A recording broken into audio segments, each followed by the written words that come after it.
Bonjour, c'est un plaisir de vous communiquer cette présentation qui portera sur les théories d'apprentissage, plus précisément sur le behaviorisme et le principe de conditionnement. Le concept théorie d'apprentissage est attaché habituellement au concept modèle d'apprentissage. Il désigne l'ensemble de lois ou de principes qui régularisent l'action pédagogique. Quand la psychologie s'est détachée de la philosophie, au début du XXe siècle, plusieurs théories ont apparu. Le gestaltisme, ou la psychologie de la forme. Ce courant repose sur les processus de la perception globale de la forme ou de la représentation mentale que l'on ne peut pas observer chez le sujet. Par contre, le behaviorisme ou le comportementalisme consiste à faire apprendre des comportements qui sont observables chez le sujet. Le néo-behaviorisme est une nouvelle version du behaviorisme selon laquelle le sujet prend une part active dans son apprentissage. Le cognitivisme, qui s'intéresse aux phénomènes mentaux, est un courant qui vient s'opposer au behaviorisme en 1950. Il considère que la pensée est un processus de traitement de l'information. Cela peut se réaliser à travers une construction de modèles métaphoriques. Cette théorie a fait naître deux autres grands courants. Il s'agit du computationnisme et du connexionnisme.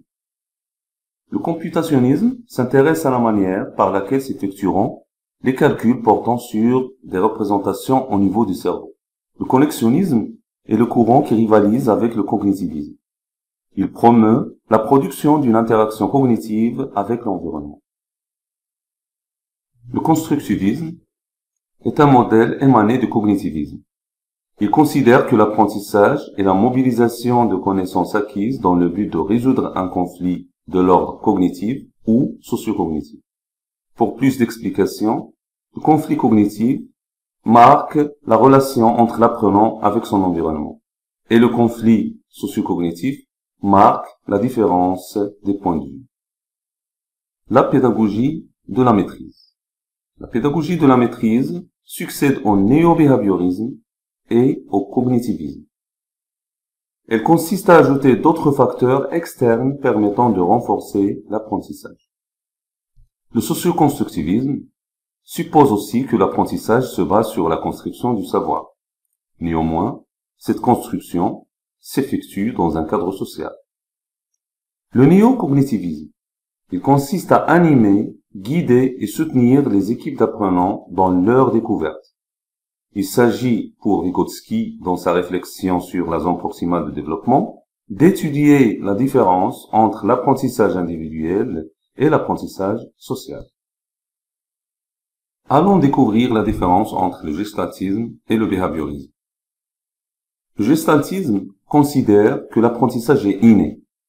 Pour les gestaltistes, ce sont les facteurs intérieurs qui contrôlent l'apprentissage. Cela veut dire tout simplement qu'on apprend par nous-mêmes.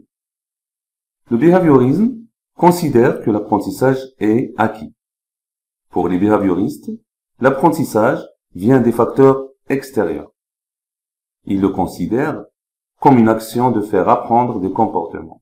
Le modèle pavlovien correspond au conditionnement répondant, qui consiste à faire apprendre un comportement involontaire par le principe de stimulus-réponse. Par contre, le modèle de Skinner, qui repose sur le conditionnement opérant, consiste à faire apprendre un comportement volontaire. Maintenant, passons au principe de conditionnement répondant. Dans ce type de conditionnement, on agit avant le comportement. Que veut dire ceci? Imaginons par exemple un individu qui adore manger des pommes. Le fait de lui donner une pomme va créer chez lui un comportement involontaire de joie. Voyons ce qui peut se passer si dans un second temps, on lui fera une condition. On lui demande de brosser ses dents tout d'abord avant de manger la pomme.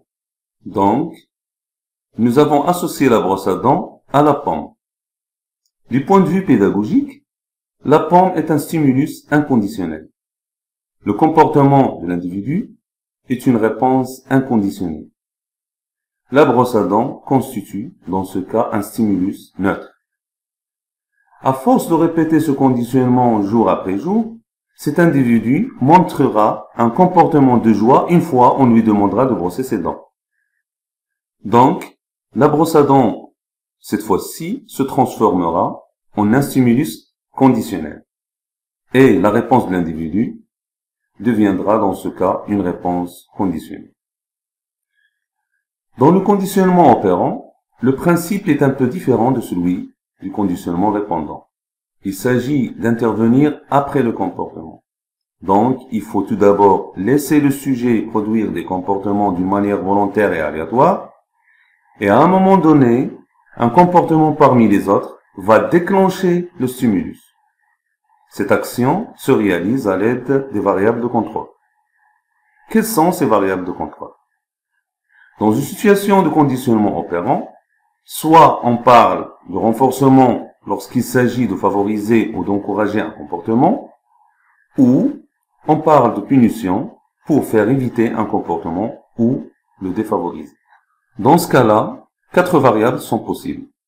Premièrement, présenter un renforcement positif. Par exemple, donner un bon point à un élève qui a fait une bonne réponse va augmenter la fréquence de ce comportement. Deuxièmement, présenter une punition positive.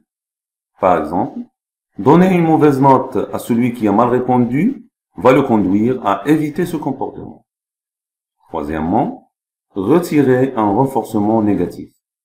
Exemple, imaginons un élève qui reçoit toujours des reproches de la part de son professeur. Le fait de retirer ces reproches en cas de réussite de celui-ci va augmenter la fréquence du comportement de réussite chez lui. Quatrièmement, une punition négative. Exemple, priver un enfant qui a obtenu une mauvaise note de jouer. Dans le domaine des technologies éducatives, les exerciceurs ne font pas partie des logiciels constructivistes. Ils favorisent le conditionnement opérant. L'apprenant doit effectuer tout d'abord un comportement, puis recevoir un renforcement. Dans cet exemple, après avoir choisi la bonne réponse, il recevra un renforcement positif. Maintenant que j'ai fini cette présentation, je vous invite à penser au type d'activité qui s'appuie sur le modèle behavioriste ou comportementaliste. À bientôt!